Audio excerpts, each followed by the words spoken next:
नमस्कार, स्वागत है आप सभी का। आज हमारे साथ भ्रांतिमान अलंकार पढ़ेंगे।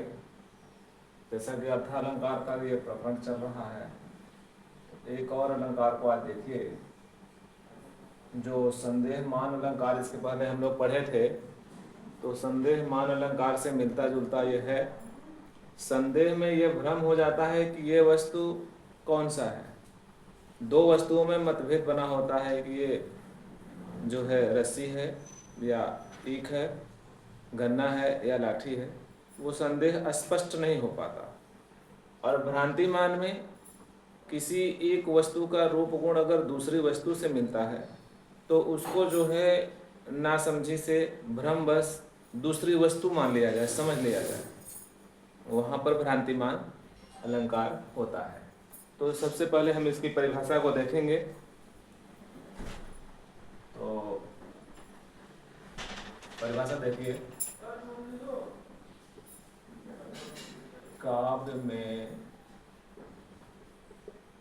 जहाँ पर रूप गुण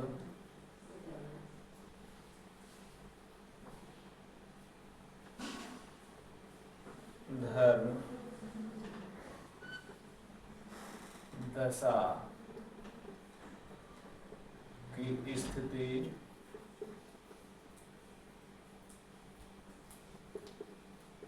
एक जैसी होने पर एक वस्तु को दूसरी वस्तु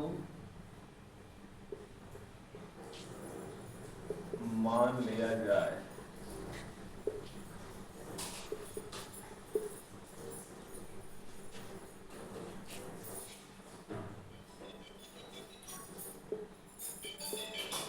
वहाँ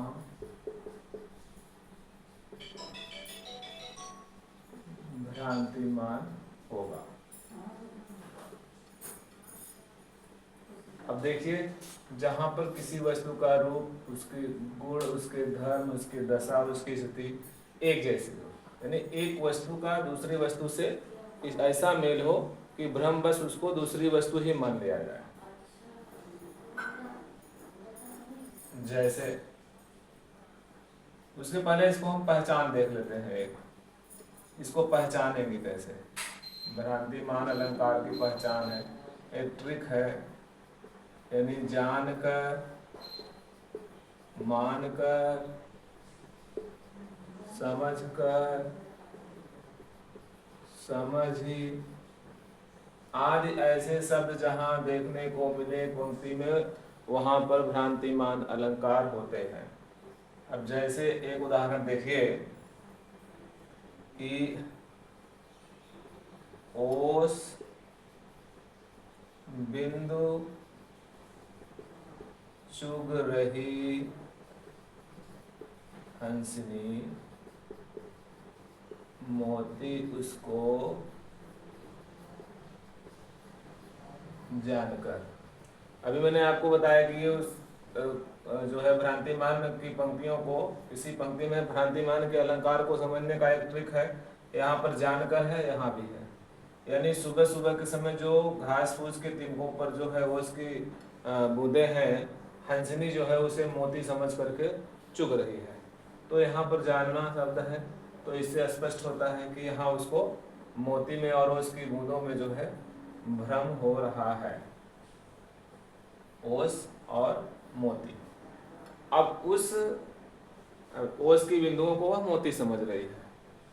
अब दूसरा देखिए, बहुत ही लौकिक और प्रचलित ये पंक्ति है। जैसे कि पाय महावर दैन को नाइन बैठी आए। अब फिर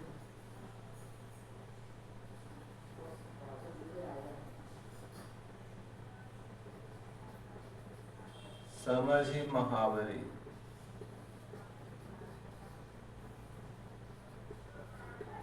एड़ी नीजत जाए, यानी अब तो नहीं लेकिन पहले के समय में गांव की वधुओं के पैर में महावर लगाने के लिए एक नाई की पत्नी जो है आती थी और उनके पैरों में वह जो है महावर लगाती थी।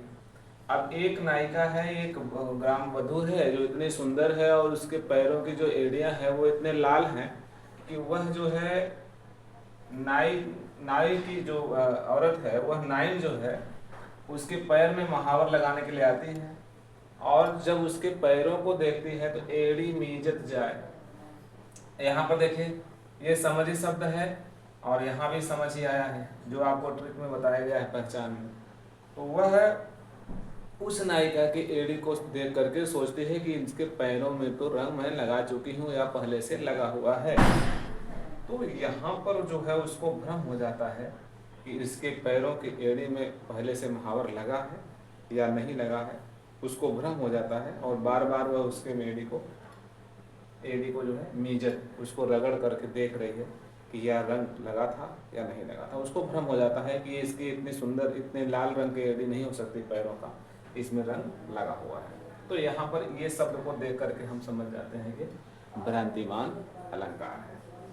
एक और है, ये तो चर्चित था, एक और तो है कि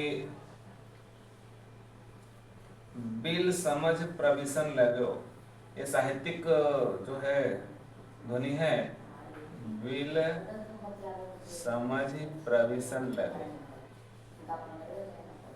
ये दोनों आपको हर जगह मिल जाएंगे लेकिन ये दोहा कम जगह मिलता है। बिल समझ प्रविशन लग्यो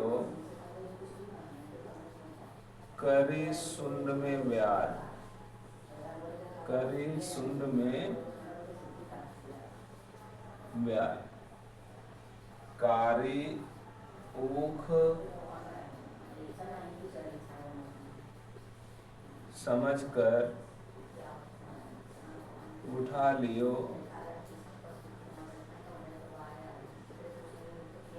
तत्काल। अब यहाँ पर देखिए ये जो बताया गया है समझ यहाँ पर भी है। एक हाथी को सांप को देखने के बाद भ्रम हो जाता है, एक हाथी सांप को देख करके भ्रमित हो जाता है और उसको क्या समझता है, कारी ऊख समझकर उठा लियो तत्काल। उस सांप को देख करके हाथी गन्ना मान लेता है उसको। कारी ऊख मतलब काले रंग का जो ऊख, ऊख मतलब गन्ना जिससे हम शक्कर बनाते हैं। तो कहने का मतलब उसको भ्रम हो जाता है कि ये सांप नहीं गन्ना है और उसको तुरंत अपने सूंड से उठा लेता है। और उसके पहले ही बिल समझ प्रविशन लगे, सांप को जो है हाथी के सूंड को देख करके भ्रम हो जाता है कि ये हाथी का सूंड नहीं है।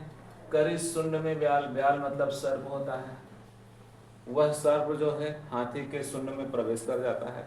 यानी यहाँ पर एक दोनों को एक दूसरे के वस्तु में भ्रमित हो जाते हैं वे कि ये ईख है कि जो है सांप है और वहाँ जो है हाथी का सुंड का जो है वो छेद है या फिर कोई बिल है जमीन में वो घुस जाता है। तो यहाँ पर जो है इस प्रकार से ऐसे शब्दों को देख करके ऐसा प्रतीत हो रहा है कि भ्रांतिमान अलंकार है, जहाँ पर रूप गुण के जो है समानता के कारण एक दूसरे असमंजस में भ्रमित होकर के पूर्ण रूप से दूसरी वस्तु समझ लेते हैं और उसका परिणाम जो है उस परिणाम तक पहुंच जाते हैं। तो यहाँ पर भ्रांतिमान अलंकार होगा। इस प्रकार से 2-3 उदाहरण हमने आपको प्रस्तुत कर दिया है। इसके साथ और भी है, जैसे नाक का मोती अधर की कांति से, बीज दाड़िम को अधर की भ्रांति से। यानी एक सुख जो है एक नायिका के जो है नाक के मोती को और उसके अधर को देख करके वह भ्रमित हो जाता है कि यहाँ पर दूसरा जो है सुख कहाँ से आ गया। देखकर सहसा सुख मौन है कि यह दूसरा सुख कौन है। वह जो है अचंभित होकर के चुपचाप देखने लगता है कि मैं तो यहाँ हूँ और इस जो है अनार के दाने को दूसरा सुख कहाँ से लेने के लिए पहुँच गया। तो वहाँ पर नायिका के जो है अधर उसके नाक के मोती में जो है उसको अनार के दानों का स्वरूप देखने में असमंजस हो जाता है और वह जो है भ्रमित हो जाता है कि दूसरी नायिका और दूसरा सुख पहुंच चुके हैं। तो इस प्रकार से ऐसे जो है उदाहरणों से स्पष्ट होता है कि भ्रांतिमान अलंकार समझने में कोई परेशानी नहीं होगी। तो आज के लिए अभी इस समय तो इतना ही। इसके बाद हम फिर दूसरे अलंकार के लिए प्रस्तुत हो रहे हैं। तब तक के लिए धन्यवाद।